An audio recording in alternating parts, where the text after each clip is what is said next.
Boa tarde, eu me chamo Thalia, sou acompanhante da minha avó já faz um tempo. Estamos aqui reunidos para fazer algumas perguntas para o seu Antônio, pai de Antônio Bruno. Seu Antônio, de fato, quem era Antônio Bruno? Bem, quem era Antônio Bruno é uma pergunta que eu ainda me faço até hoje. Sou pai, ele viveu 22 anos, mas na verdade Antônio Bruno, na essência, a gente ainda não conhece. Porque todos os dias, apesar de ele já estar vivendo no céu, mas todos os dias a gente se faz essa pergunta, principalmente lá em casa. Eu, Fátima, Denis, Adriana e as minhas netinhas. A gente tem uma preocupação, não é uma preocupação, mas a gente descobre o Bruno todo dia. A cada dia a gente descobre uma coisa dele, principalmente no meio dos pacientes, com uma pergunta como essa, às vezes com uma situação, ou muitas vezes com uma decisão. Eu vou tomar uma decisão aqui, se essa decisão envolve o paciente, eu nunca tomo essa decisão sozinho. Eu sempre trago o Antônio Bruno para a mesa. Para a minha decisão, eu sempre trago o Antônio Bruno. Ainda mais se é, por exemplo, um problema. Se eu tenho um problema aqui, a gente nunca discute esse problema só nós. A gente tem a sensibilidade, às vezes, de buscar Antônio Bruno para conosco fazer as tomadas de decisões. Então, Antônio Bruno é esse ser enigmático. Eu conheci 22 anos, vivendo fisicamente comigo, né, lá em casa, e depois que ele resolveu morar no céu, ele continua sendo uma pessoa a ser descoberto, né? O coração dele a gente descobre todo dia. A gente criar, por exemplo, uma oração do Bruno, ou uma oração a Antônio Bruno, distorce um pouco da figura da pessoa comum. Então, todos os assuntos que a gente trata aqui relacionados ao Bruno, não são assuntos comuns, não tem como ser comuns, porque ele não é comum, era comum. Tanto que tudo que ele fez, que ele fazia lá no passado, para nós era comum. Ele dar a sua comida para uma pessoa, para nós era comum.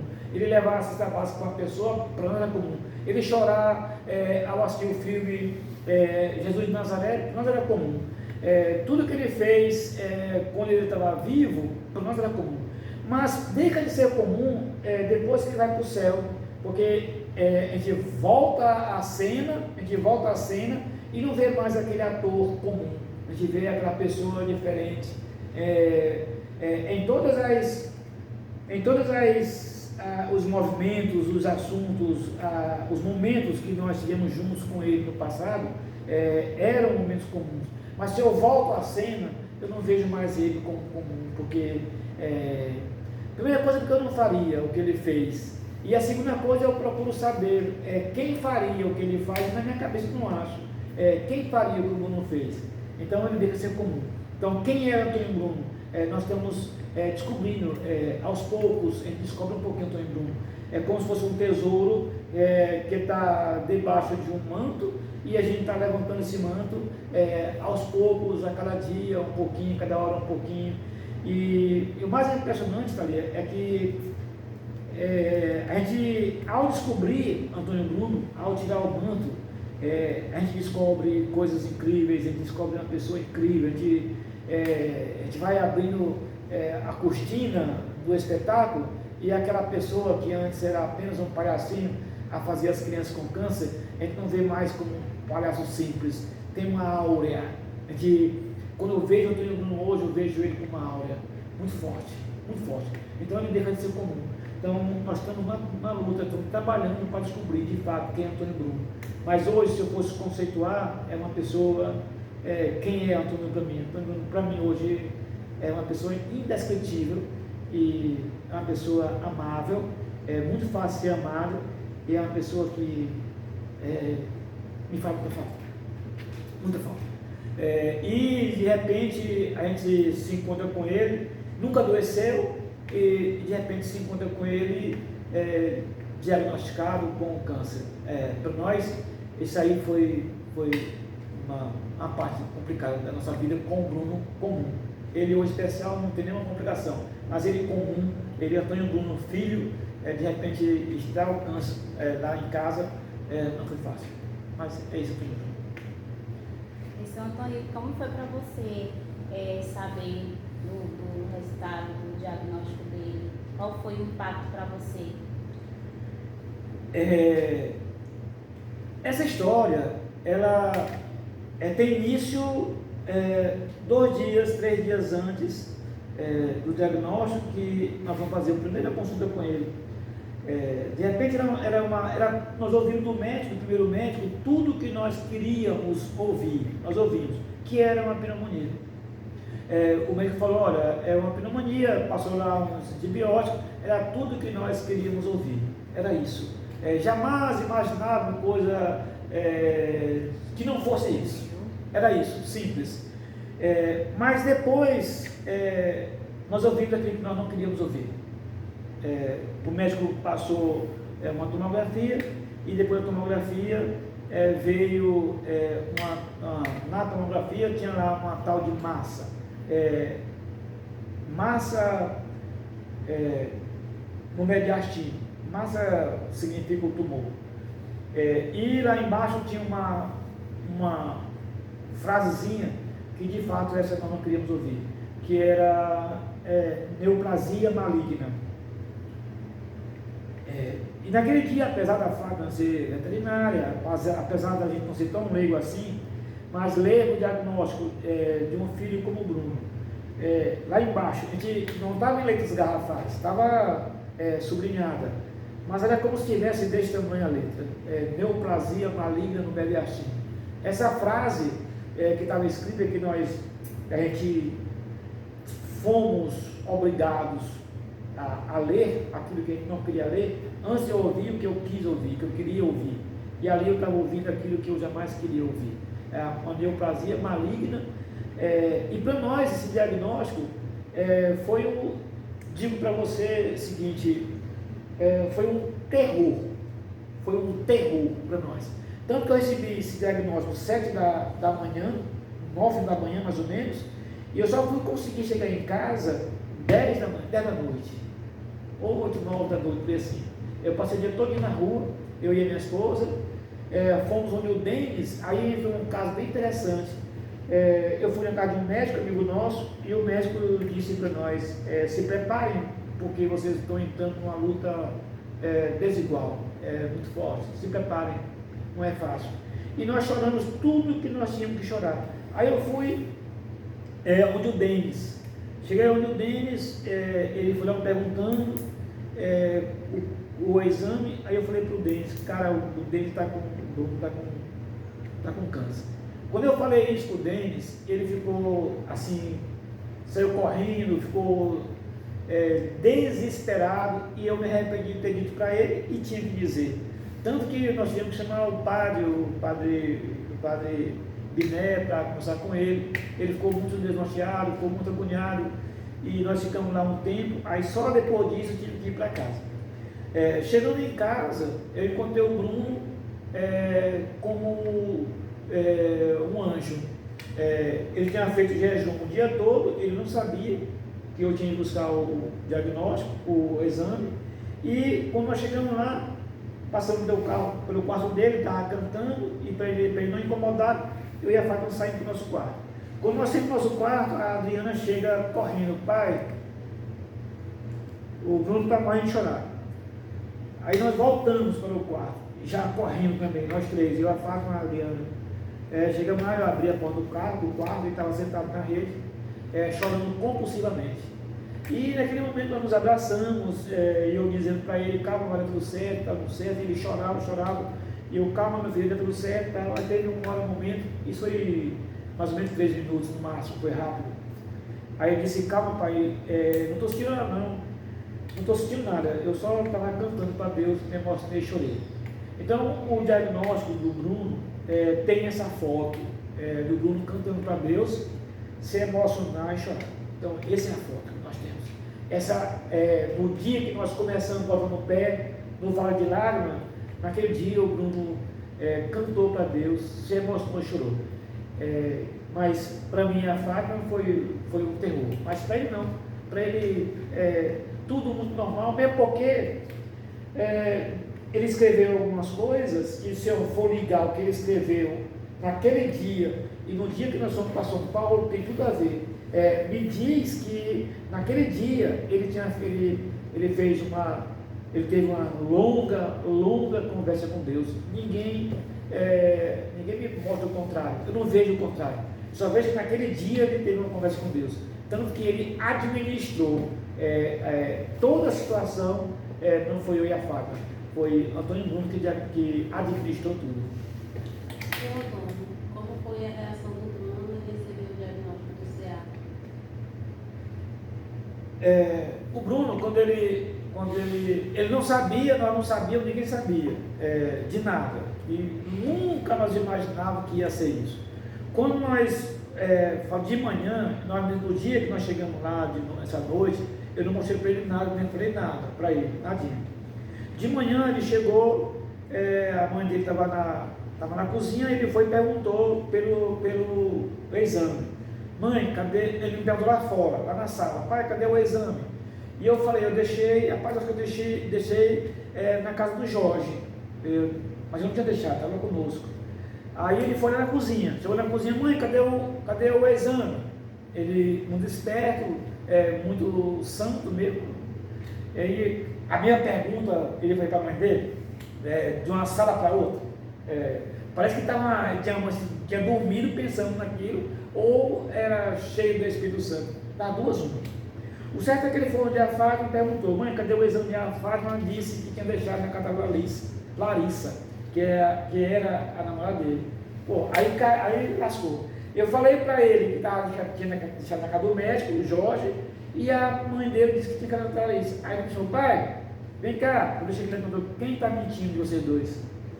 Aí ele desmontou todo o ser. Aí eu dei para ele o exame, deixei lá em cima da mesa. Como quem não quer nada, deixei lá em cima da mesa o exame. Aí ele pegou o exame e olhou para mim, para a mãe dele e disse, é por isso que vocês estão assim? Não tem médico não? E Deus, onde é que está? Besteira, isso aqui Deus resolve. Coisa mais simples do mundo. Aí fez aquela brincadeira de sempre, um toquezinho em mim, um toque na faca, e daquele dia mesmo tinha uma consulta marcada, e naquele dia eles bora para o hospital, e aí ele disse não.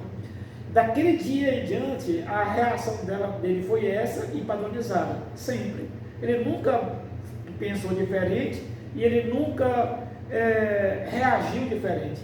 Tanto quando chegamos no médico, depois da biópsia, que o médico falou que ele tinha 24 horas de vida, é a mesma reação.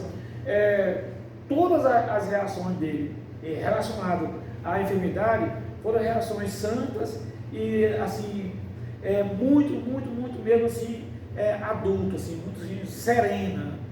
O Bruno, ele reagiu serenamente todos os problemas que nós vivemos naquele período, serenamente.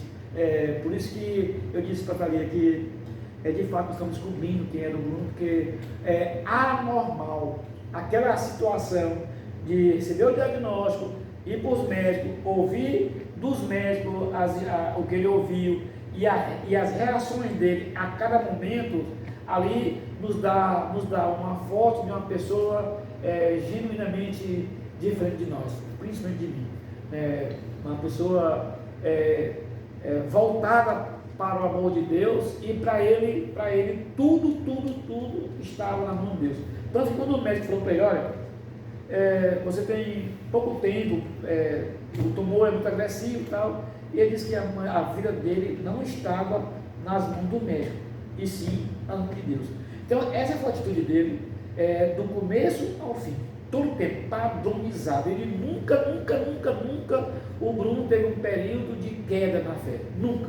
Ele nunca teve um dia diferente.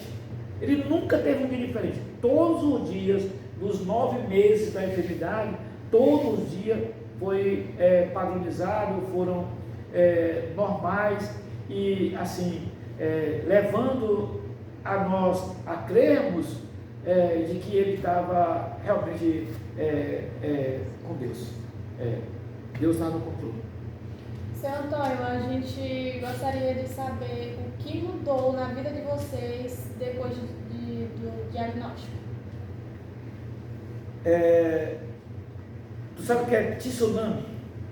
É isso. Nossa vida se transformou, é como se passasse para nós, por nós, um tsunami. Mas tive uma coisa bem interessante, tive uma parceria. Eu no meio do tsunami, tudo novo para nós. O Bruno já tinha tido contato com câncer, ele já tinha apoiado crianças com câncer, 2 anos, como palhacinho na Alvorada Bela. Mas eu e a Fátima, tudo para nós era novo. E o que me incomodava, às vezes, assim, o jeito, assim, a paciência do Bruno. Para ele tudo estava normal a ponto de nos incomodar. Um dia eu perguntei para ele, meu filho, você sabe tudo que está acontecendo? E ele só disse, sei. Vou fazer o quê? Então, muito calmo, muito voltado para aquilo que estava acontecendo e se levando como se fosse de fato uma gripe, como se fosse de fato uma coisa simples. O Bruno nunca levou o câncer a sério. Agora, do outro lado, eu e a Fátima, Denis e a Adriana. Primeiro a Adriana sai da faculdade, Denis sai da faculdade, nós vendemos tudo que nós tínhamos, daí o tsunami. Tudo que nós conseguimos ao longo de 10 anos, por exemplo, eu destruí, acabei com tudo em 45 dias. Fomos para casa alugada. Tudo combinado com ele, que tudo era no nome dele, basicamente, e nós passamos a viver uma vida a meio tsunami, e o Bruno na bonança, e o Bruno na brisa. É como se eu estivesse no sol escaldante e o Bruno na brisa. Para ele não, está tudo normal. Então, para minha vida, eu digo mais ou menos assim. Já para ele não, para ele foi tranquilo. Tranquilo, nunca se desesperou. Esse é o Antônio. O que mais faz você lembrar de Antônio Bruno agora, hoje? O que mais faz lembrar do Bruno, era mais fácil perguntar do que eu não lembro do Bruno. Porque para mim, tudo na minha vida me faz lembrar Antônio Bruno. Agora, onde eu lembro mais dele, onde ele está mais presente, é aqui, no Instituto. Primeiro que na minha casa, onde nós moramos hoje, ele não conheceu. É uma casa nova, ele não conheceu.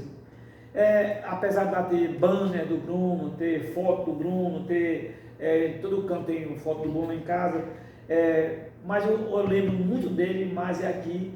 E por mais incrível que possa parecer, os pacientes, a senhora, por exemplo, me lembra muito o Bruno. A sua alegria, a sua força, a sua vontade de vencer, aquilo que você transmite. Por exemplo, você vive pouco câncer. Você vive muito pouco câncer. O Bruno não viveu o câncer. Digamos que você ainda vive pouco e o Bruno não viveu o câncer. Então, a sua vida, como você leva, como você reage ao câncer, me faz lembrar muito o Bruno. Os pacientes me fazem lembrar muito o Bruno. Lá em casa, minha netinha pergunta pelo tio Bruno, todo dia a gente fala do tio Bruno. É tão interessante que lá em casa, nós nunca tivemos um momento, ou uma reunião, ou uma coisa, se o Bruno não está presente. A gente começa a conversar aqui, daqui a pouco, aparece o Bruno. Então, o Bruno nunca saiu lá de casa. Na verdade, o nunca morreu. Então, o que me faz lembrar o Bruno, um dia me perguntaram sobre isso, o que mais me lembra do Bruno, eu digo a ele. Eu não consigo esquecer o Antônio Bruno. Além de eu não conseguir esquecer o Bruno, tem uma coisa por trás disso, eu não quero. Eu não quero esquecer o Bruno. Se para mim deixar de sofrer, eu tiver que esquecer o Bruno, eu prefiro sofrer até morrer, até ficar velho. E eu não sofro, assim, o Bruno me faz sofrer. Não, o Bruno não me faz sofrer, o Bruno me faz bem, o Bruno me faz feliz, o Bruno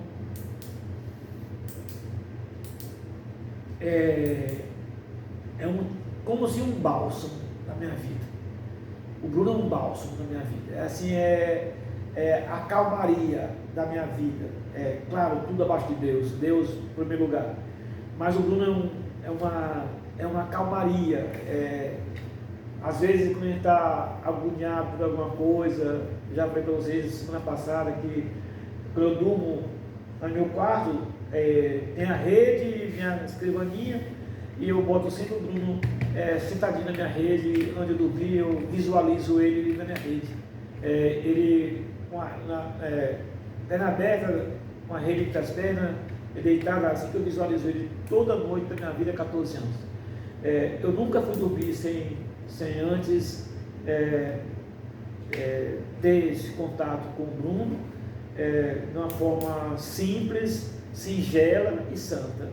Eu não invoco, porque isso Deus não permite e isso é pecado grave. Não tem nada a ver com isso. É amor. Eu amo o Tonho Bruno da mesma forma que eu amo a Adriana e o Denis. Olha, se o Adriano e o Denis estão vivos, mas o amor devido ao Denis é o mesmo devido ao Bruno, que não está mais comigo fisicamente. Então, eu amo o Bruno igual eu amo a Adriana e o Denis. E o abraço que eu dou no Denis é o mesmo que eu dou no Bruno ainda hoje. O jeito que eu falo com o Denis é o jeito que eu falo com o Bruno em minhas orações. Então, o Bruno é inesquecível para nós famílias. Seu Antônio, qual o momento do dia que você mais lembra do Bruno? Eu lembro do Bruno 24 horas por dia. O momento que aquele momento que eu mais lembro dele são os momentos das nossas orações, nossos momentos de oração, a missa aqui, aí sim, aí é uma coisa que me faz muito bem, mas me transporta de uma forma que eu não sei explicar, mesmo porque não tem como explicar, mas me transporta para um mundo muito tranquilo, assim, de paz. E durante a missa, aqui na capela, primeira coisa é gratidão, porque ter a capela, celebrar a missa aqui, e toda a reunião, toda a missa, celebrar o nome do Bruno, e ver os pacientes, tudo ali, numa capela de um prédio que leva o nome dele.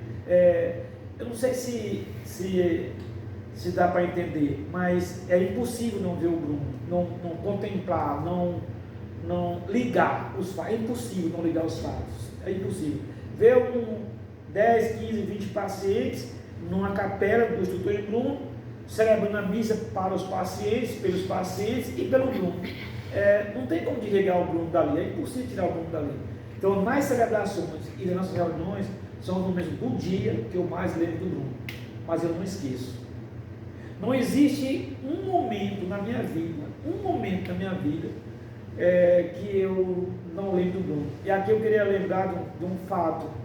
Até 2019, antes do Bruno vir para cá, que o Bruno hoje está aqui no Instituto, o corpinho dele. Mas antes de estar aqui, acontecia 2 fatos muito esquisitos na minha vida.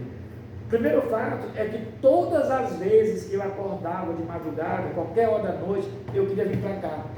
E até hoje eu não sei porquê. Por que eu tinha aquela sede de vir para cá, toda hora da madrugada, na hora de eu acordar, eu queria vir para cá. Parecia que eu queria estar com o Bruno.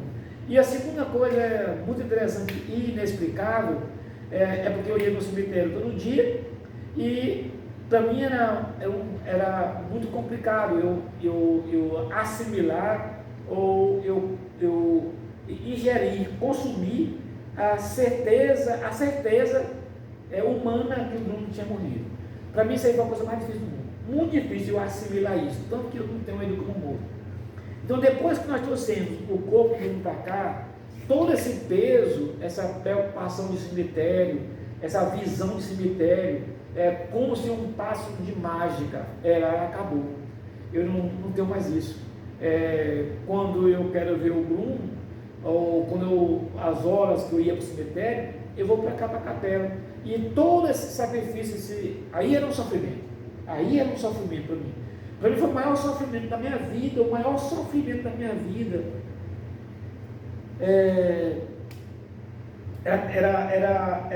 Era terrível, devastador no meu coração. Era aquela plaquinha no cemitério que Aquela plaquinha me maltratava demais. Aquela plaquinha era um silício para mim, porque toda vez que eu olhava aquela plaquinha com o nome do Bruno, ali não tinha como entender. Eu não entendia. Eu não entendia de forma alguma o nome do Bruno naquela plaquinha. Então, para mim, isso aí foi quando o Bruno chegou para cá, irmão, aí chegou para cá, chegou aqui, e tudo isso acabou. São dois mistérios que eu não entendo esse ali. E o terceiro era eu ir visitar o Denis. Eu nunca visitei o Denis na casa dele, no apartamento dele, porque para mim, eu visitar o Denis no apartamento dele, do Denis, de dia, de manhã e à tarde, e eu ir visitar o Bruno no cemitério, nunca entrou na minha cabeça isso. E também me fazer sofrer isso. Me fez sofrer demais isso. Mas Deus me honrou tanto. Deus me honrou tanto que eu trouxe o corpo dele para cá, do Bruno. Não preciso mais ir ao cemitério. E Deus levou o Bruno, o Denis, para morar comigo. Tudo que eu precisava, Deus me deu. Tudo que eu precisava, Deus me deu. O Denis mora comigo hoje e o Bruno mora aqui. Eu não preciso mais visitar o Denis, porque ele mora comigo, e nem preciso mais ir no cemitério do Bruno. Então, o meu sofrimento, Deus alivia dessa forma. Deus alivia dessa forma. E eu queria concluir essa primeira leva de perguntas, agradecendo vocês pelas perguntas bem colocadas. Queria agradecer você como enfermo. Queria dizer que você é muito especial para nós, porque se parece muito com o Bruno. Eu tenho certeza absoluta, se o Bruno fosse vivo, estivesse aqui conosco, vocês iam ver essas perguntas todas, vocês iam ver em uma frase: amor e alegria. O Bruno era amor e alegria. Então, muito obrigado por esse momento, desculpa a emoção, e eu queria dizer para você, junte-se a nós, porque nossa missão é lutar em favor da vida. Deus abençoe, lhe proteja e lhe guarde, hoje, amanhã e sempre.